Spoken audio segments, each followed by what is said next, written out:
Only then did Dia come to her senses and look back. Oh, these are my younger siblings. Garnet, Ruby, and Peridot of House Adria greet His Highness the Crown Prince. As they had rehearsed in advance, the siblings saluted the Crown Prince in turn. It's nice to meet you all. Everyone, please take a seat.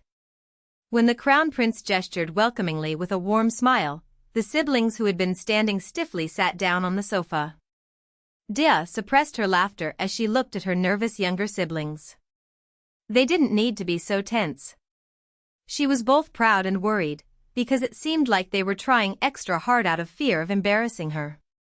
At that moment, a maid knocked on the door, entered with a tea cart, served the refreshments, and then departed. Alkivit picked up a teacup first and offered it to the nervous siblings in turn. Please, drink. Yes. Thank you. Garnet accepted her teacup as stiffly as a wooden doll. Though she was never discouraged in front of the Duke of the West, she seemed nervous before His Royal Highness the Crown Prince. Alkivit seemed to notice this as well, so he smiled gently to put her at ease. Miss Adria. All three Miss Adrias raised their heads simultaneously. Alkivit looked at Garnet with a kind expression. May I call you by your name? Of course. And please speak comfortably. Garnet, who spent most of her time with the knights these days, spoke as formally as a knight would. May I? Yes. Please do so. When Garnet bowed her head and spoke, the Crown Prince smiled softly and continued. I understand you're learning swordsmanship? Yes. Garnet answered hesitantly with a puzzled expression. I hope you will be recorded in imperial history as the first female knight. Alkivit spoke gently with a smile on his face. The first recorded female knight in imperial history. Garnet was so overcome with awe and amazement at the thought that she clenched her fists, signaling her determination to achieve it. Yes, if she worked hard, she would definitely succeed. Alkivit turned his gaze and this time looked at Ruby. Ruby likes books, doesn't she? Yes. Ruby, who was always friendly, answered coldly. Duh watched her younger sister with a surprised look. What books do you like? I'm reading a novel these days. Could you tell me what it's about? The Crown Prince and a noblewoman fall in love, but the Crown Prince betrays the noblewoman and marries a princess from a foreign country. So it's about the noblewoman taking revenge. Ruby looked directly at the Crown Prince with sharp eyes and explained pointedly. Duh and Garnet looked at Ruby with bewildered expressions. It seemed their little sister, who had such a vivid imagination, had replaced the prince in the novel with the prince sitting before her. For some reason, Ruby seemed particularly defensive. Ha ha ha. Alkivit burst out laughing heartily. In her letter, Dia had mentioned Ruby as the younger sister he would find most interesting, and the way she was looking at him was indeed unusual, making him wonder what was on her mind. Ruby. I will be different from that prince, so don't worry. How can I believe that? Ruby narrowed her eyes and asked suspiciously, looking thoroughly unconvinced. Garnet was startled and nudged Ruby in the elbow. Ow, sister. Stop it. I have to protect my big sister. What if my older sister gets betrayed? Could you stop using your imagination like this? Garnet scolded in a low voice while glancing at the Crown Prince. What's wrong, sister? Who should I be most careful of? Who would that be? The one who fell in love with the first female knight. Garnet, struck by Ruby's sharp retort, was flustered and unable to speak for the first time in a long while. At that moment, Dia, who had been watching the two, called out to Ruby in a gentle voice. Ruby.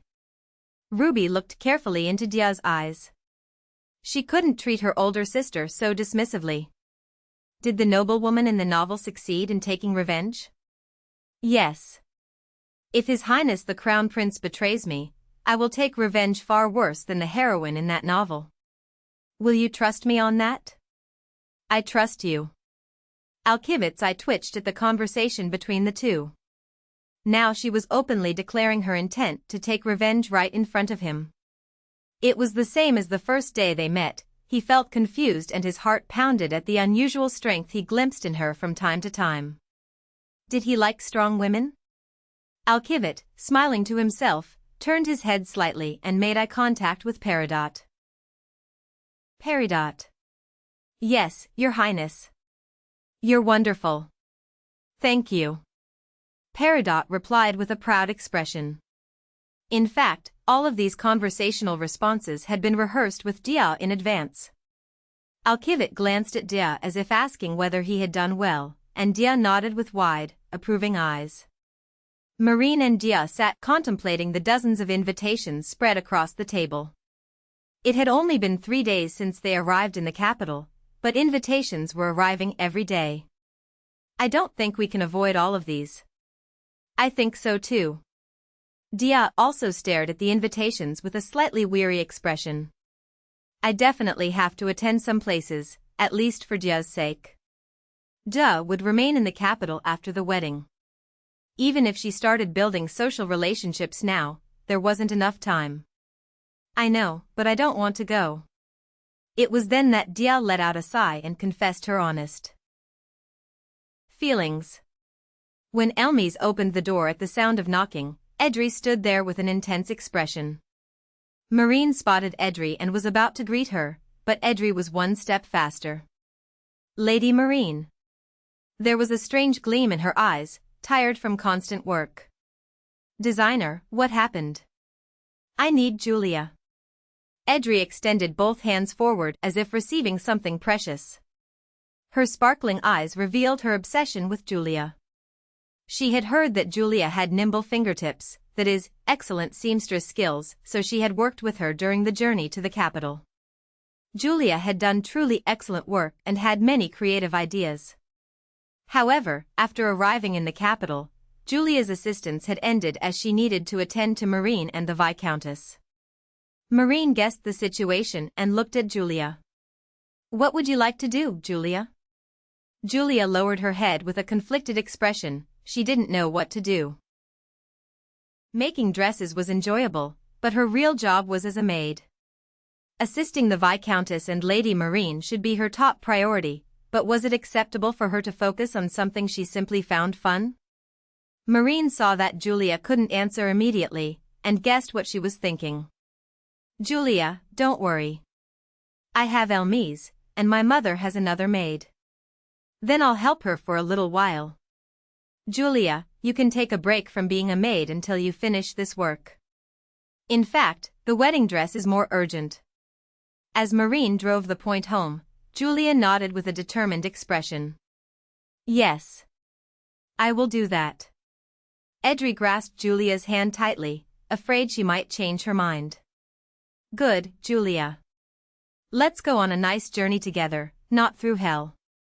Adria turned away in shame and embarrassment at what she had once revealed to Julia, but Julia, who had already witnessed Adria's Spartan work ethic during the carriage ride, simply laughed. Yes. Adria, who was about to return to work, stopped when she spotted the invitations on the table. Have you heard any rumors about Lady Adria? Adria hesitated, her earlier energy suddenly gone. What rumors? Marin asked with a curious expression. Since Dia had arrived in the capital, she had barely met anyone besides the Crown Prince. On the other hand, Adria had visited clothing stores and famous jewelers to learn what was trending in the capital. It's a bit difficult to say aloud, but I think it's better than suffering without knowing. Adria hesitated and pointed at the invitations with her finger. There's a rumor that the wedding of His Royal Highness the Crown Prince and Lady Adria was suddenly hastened due to the arrival of a new life. Marin's eyes widened in surprise. Dia blushed and quickly picked up her teacup. Are there rumors like that going around? Besides that, there were many others, such as His Royal Highness being in a hurry to marry because he's suffering from a terminal illness. Marin looked at Dia for a moment with a serious expression, then spoke to Adria. Thank you for telling us. It was a great help. Of course. Then I'll get back to work. Julia, let's go. I'll be back later, my ladies. All right. Thank you for your hard work. Adria quickly disappeared, pulling Julia along with her. When the two left in an instant, Marin and Dia made eye contact. I guess we'll have to decide quickly, won't we? Definitely. I can't let these misunderstandings continue. Dia, whose face was still red, nodded while fanning herself with her hand. The two read each invitation carefully, searching for one that might be useful.